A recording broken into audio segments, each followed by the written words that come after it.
Hello, welcome everyone. Hello, thank you so much for joining me.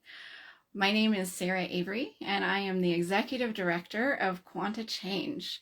And I'm just so glad you're here today. What I'd like to talk with you about today is why it can feel so unsafe to be yourself, to express yourself in the world. Do you have that experience? Or do you feel like, well, no, I openly express who I am in the world. I feel welcomed and safe, and I get to say what I want, and it's welcomed. If so, maybe today is going to be helpful for you to understand how different it can be for some people. So, are you the kind of person for whom you said, "Oh, not safe to be me in the world"? Yeah, I totally get that. So what is that like for you? Do you just not feel safe? Do you feel like you just have to keep your guard up all the time? You have to have shields up. You maybe stay within some pretty tight confines in some way in your life to make sure that you stay safe. What happens when you do try and express yourself out there, when you try and offer what you think to the world, your opinion to someone? What happens when you ask for something, maybe? Do you get ignored? Do you maybe even get ridiculed for that or even attacked? So, if so, what I want you to know is you're not alone. And I have heard this from so many of my clients over the past 22 years, and I've helped many people. I'll give you a couple of concrete examples towards the end of what that can look like when that really changes.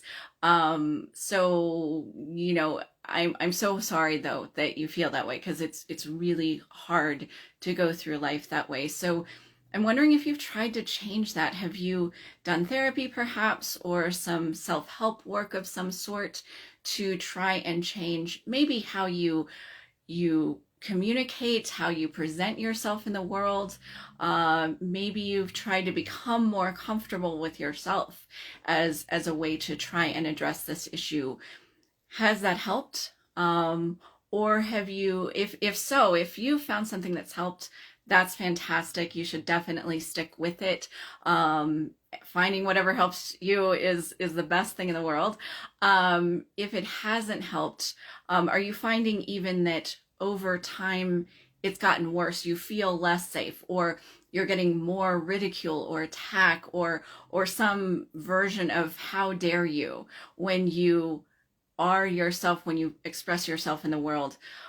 So if so, again, you're not alone, and it is not your fault if you've been trying to fix this issue for yourself, and you found what you have been doing hasn't worked. It's not your fault at all.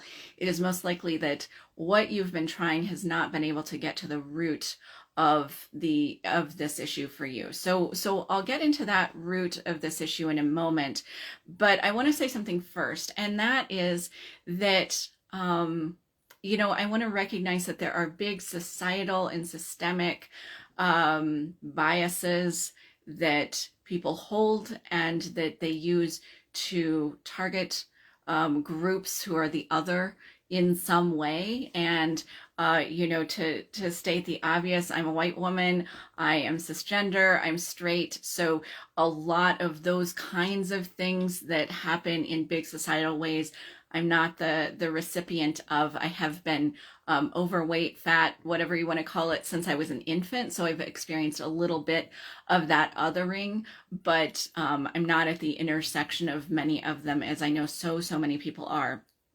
So I want to recognize two things. Number one, nothing I say today negates the reality of those systemic and societal issues that you may be on the receiving end of.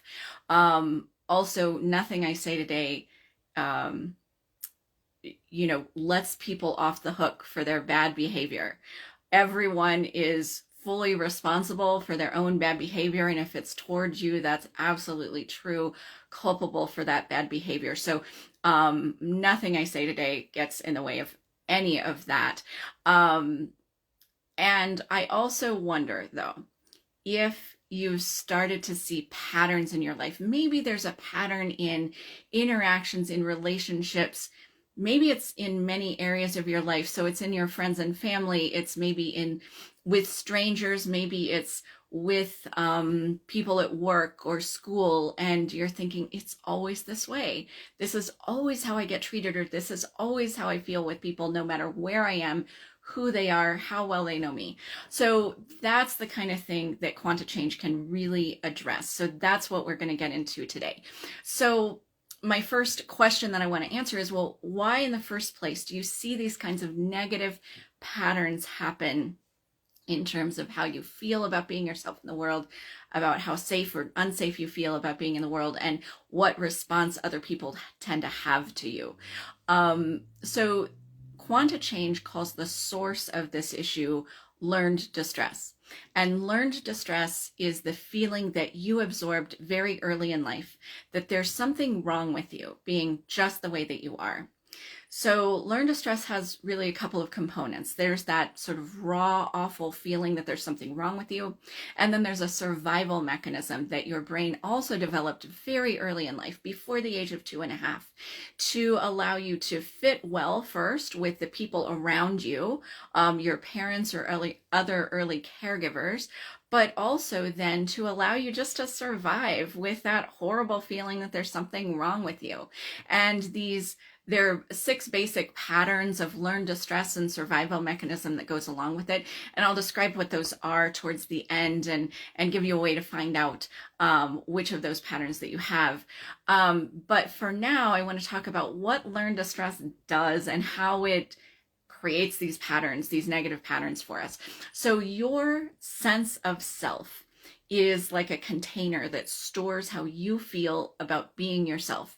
And it automatically generates every negative situation and pattern and condition and interaction that you have going on in your life. And it's pulling out of this sort of bucket of learned distress that's stored in your sense of self, and using that to generate situations that feel that same way that you did as you absorbed that feeling that there was something wrong with you very early. So when I say automatically generate, what I mean is that's beyond your rational input or control, meaning you are not creating, you are not generating, you are not choosing to feel unsafe. That's just being automatically generated out of that learned distress that you absorbed very early in life.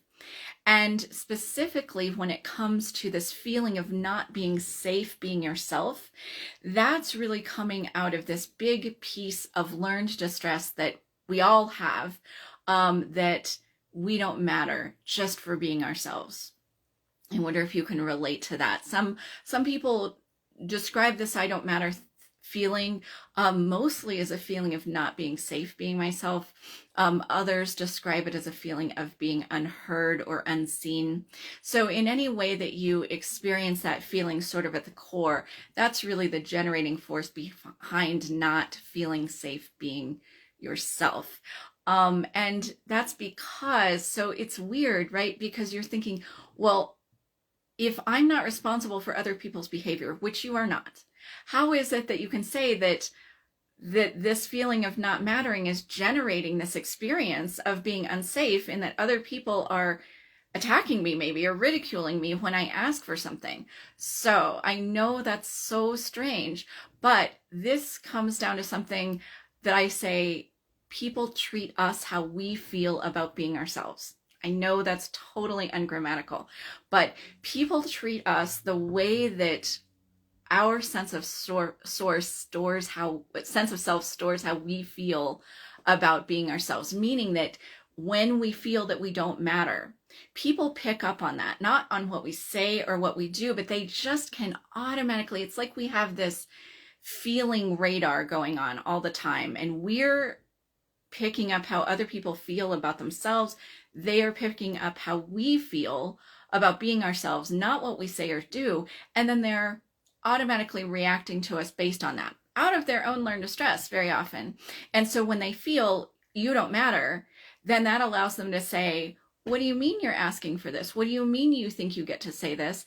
you don't matter, so I don't have to listen to this. And all of this is going on underneath the surface.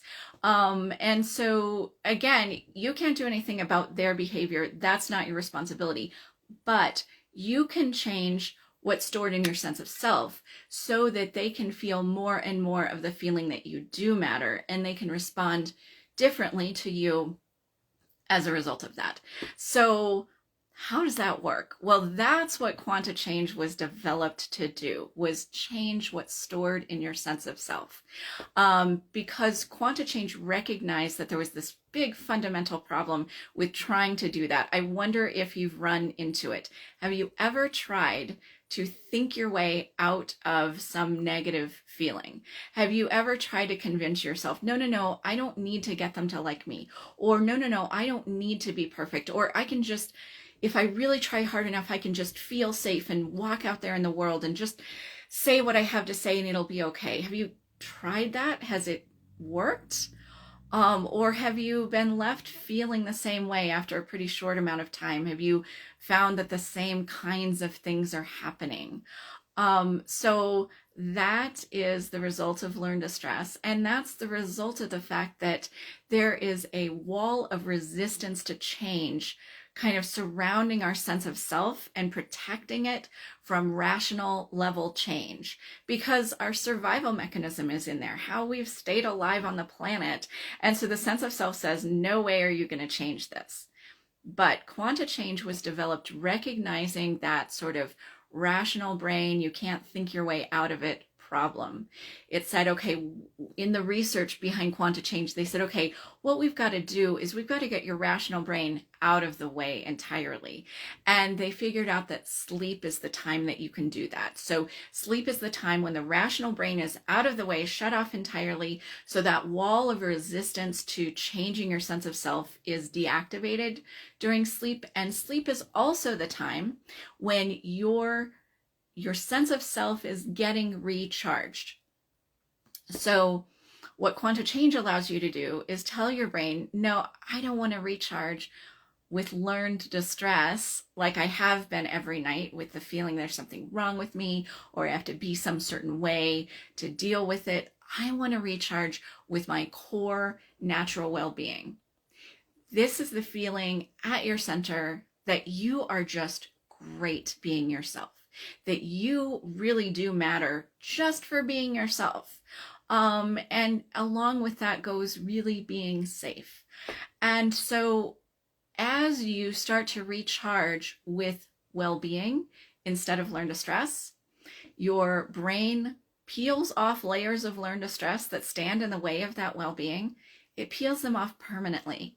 And as that happens, your natural well-being expands to take the place that that learned distress was sitting, and you feel better, and your life can work better in some ways. And for what we're talking about today, what people feel is more and more, I just get to be myself. Wait a second, this is great. I feel so much more comfortable and safe being myself. I really feel like I matter just for being myself, not for doing anything specifically, just for being myself. And when that happens, interactions start to change. Instead of picking up on the feeling that we don't matter, people start to pick up on the feeling that we do matter. And when we say, hey, this is what I think about something, here's a request, here's something I am asking of you, people are responding to that sense of I matter and I deserve to be respected and heard. And they more often respond in that way to you. So let me give you a couple of examples of that from clients of mine over the years. So the first one is someone who was often attacked for expressing herself, for being who she was in the world, for asking for what she needed. That was a lifelong thing for her. Unfortunately, she came out of a family where her parents and her very older siblings were always telling her she didn't matter, she didn't deserve to really have what she wanted. They were making her question her own reality. There was a lot of gaslighting there.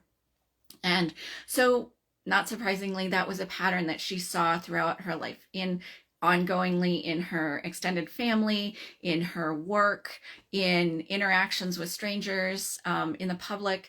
And so I wonder if you can relate to that, if you can see that pattern of attack and not being able to be yourself safely out in public. So this client had been unlearning for quite a while, had unlearned lots of layers of this, but there was this one week she came to me and there were 5 big instances of change in this regard that she didn't try to make happen. Things were just so different. So I'll give you 3 of them. The first was, oh yes. Okay. So the first one was that online, she made a comment on some, online post, and this guy came back and was just totally bullying her for sharing her viewpoint on whatever it was. And instead of backing up and even maybe, blocking and deleting her account or whatever that she might have done in the past, she said, no, I get to say this. So that was different already. She was just feeling more comfortable expressing herself and what she had to think. She said, wait a second, I get to say this. And not only did she continue to express herself, and this guy was bullying and getting more agitated, but other people came in and said, hey, wait a second, you can't treat her like this. She totally deserves. I agree with her completely. So she had even other people coming to her aid in this, kind of icky online bullying situation. So that was very different for her. Another situation was an extended family member of hers. She'd recommended some service to them, and this person came back with the warmest, most generous thank you for that. She said, it went so well, and I just have to thank you so much. I can't thank you enough. This has really made my life and my husband's life so much better. And it was just warm and generous in a way that she just isn't used to from even family members, or maybe especially family members, in her case. And then there was one more I'll describe to you. She had been to like an art exhibit of some sort, and she got yelled at by a security guard, like yelled at across the room by the security guard, and she wasn't doing anything. She just kind of pointed at something, and he said, you can't point at things. And so she said normally she would have just been really upset by it, but just sort of let it be. But she called and left a message and said she wanted a call back from the head of security. And the head of security, she said, you know what, I'm probably going to have to follow up 5 times. People never call me back. But they called her back. And this head of security, she and this guy had a long conversation, and he apologized over and over again. He said, the way you were treated was not appropriate at all. I'm so sorry that you experienced that. That's not the experience we want people to have here. And I, really grateful that you brought it to my attention. And he ended the conversation by saying, wow, this has been just such a nice conversation with you. Thank you so much. And she said, yeah, it was a nice conversation. Again, not her experience. Even her recent experience before this with authority was nothing like that. So that's kind of one of the ways to give you a picture of how things can change. Let me give you another one. This is a client who, a couple of things. One is that she had a pattern of being told in her life that she really needed to watch her tone, watch how her mood was, how she was expressing herself. And alongside that, not surprisingly, when she would say, go spend an evening with friends, she thought she needed like 2 or 3 days to really prepare and ramp herself up for just an evening with friends, to kind of prepare herself to figure out what she thought she might want to talk about, what she was, how she physically was going to show up. And so in this one week, she had an experience. She said at work, she kept having really different interactions with the clientele of her workplace, that it was warmer than she was used to. People were smiling at her more. People were opening up to her more in appropriate ways in her line of work than had been the case. She said she was feeling lighter and easier and having more fun. She even said one day at work, she had that experience of laughing so hard she was hurting at the end of it.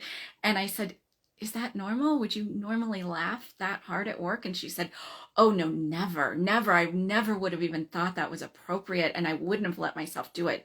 But I was just having so much fun that day, and it was just a great day. And alongside that, on the weekend, her partner came home and said, hey, our friends invited us over for dinner. Let's go. And normally she would have been really upset. She might have even not gone, because she wanted 2, 3, 4 days to really prepare for something like that. But she said, okay, let's go. And without even thinking about it, without even remembering that usually she would want all that time to prepare. And they went. And one of the friends at this dinner is someone who holds really strong opinions on things, and their opinion is the right opinion, and that's all. You know these kinds of people, right? And so normally in a conversation with this person, she would sit in the back, kind of lightly agree, even if she didn't, and try and stay as far out of it as she could.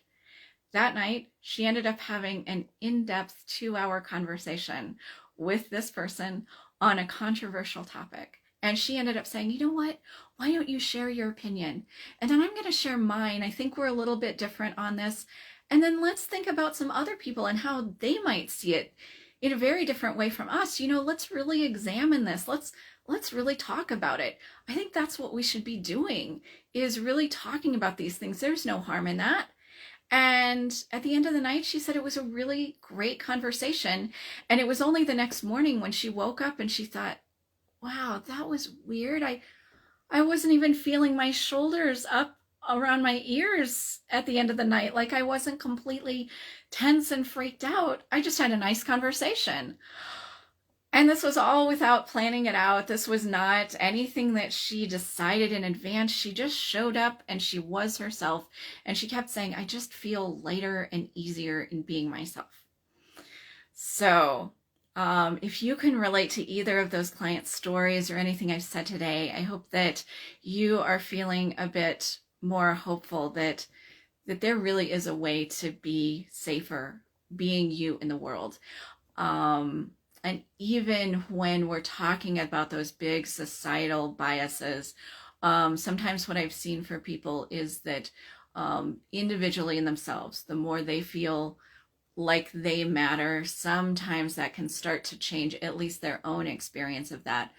Doesn't change the big societal problems that we have that need societal change, unfortunately. But they have felt better. They've had a better experience with friends, family, coworkers. So if this sounds interesting to you, if you're feeling like, wow, I think I could use a bit of this kind of change. So like I said in the beginning, there are 6 of these patterns of learned distress and survival mechanism. And the first thing that you can do to find out a little bit more about if Quanta Change could help you in the same way that I've described is you can find out which of these patterns of learned distress you have. There are 6 of them. They're called the idealist, the perfectionist, the optimist, the caregiver, the defeatist, and the dictator or benevolent dictator. And so there's a free way to find out what pattern of learned distress you have. And the reason to do this is not to just dive into it more deeply. Maybe you're saying, oh no, not another personality test, not another tool. You know, I've done 20 years of therapy. I know where this stuff came from. I've dived into my childhood. I'm sick of examining that. It hasn't changed anything. So that is not the reason you find out which pattern of learned distress you have. You find out which pattern you have so you'll get to see what you're going to be unlearning through the Quanta Change process. So the way that you do that is you go to my website and you're going to take a free, in-depth, scientifically validated personality test that measures learned distress. And I will graph it and send you a free report with your pattern of learned distress, your survival mechanism in dealing with it, and how Quanta Change, some ways in which Quanta Change might help you really feel better, help your life work better. So to do that, you go to my website, quantachange.com, Quanta change.com, and click on the free report button. It's up at the top right, and fill out the test, and I'll send you reports. So if you're somebody who does not feel safe, really being yourself in the world, really expressing who you are, what you want, I hope that you're feeling a little bit more hopeful today, because this really can change. I've seen it change for so many people. So thank you so much for joining me today. Feel free to put any questions you have about this in the comments. And I hope that you'll join me again next week for another way that Quanta Change really can help you feel good being you. Thank you so much.